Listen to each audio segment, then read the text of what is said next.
ये sir double motor stepping machine है with ball bearing top. Ball bearing top इसलिए लिया जाता है तो मूवमेंट फ्री फ्लो हो सके। एकदम 50 किलो का बॉक्स हो, 60 किलो का, 100 किलो का बॉक्स हो, कोई दिक्कत नहीं।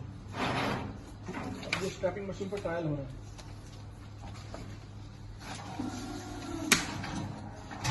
देखिए एकदम फ्री, एकदम फ्री।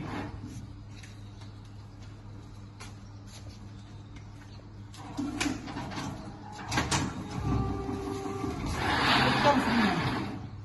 ये फ्री मूवमेंट के लिए ही लिया जाता है कि अपने को बॉक्स पे बहुत ज्यादा वजन नहीं लगे, यूजर फ्रेंडली।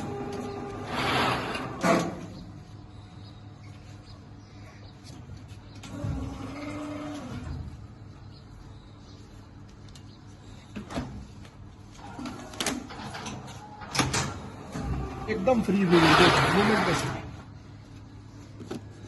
एकदम फुल टेंशन, फुल टाइट।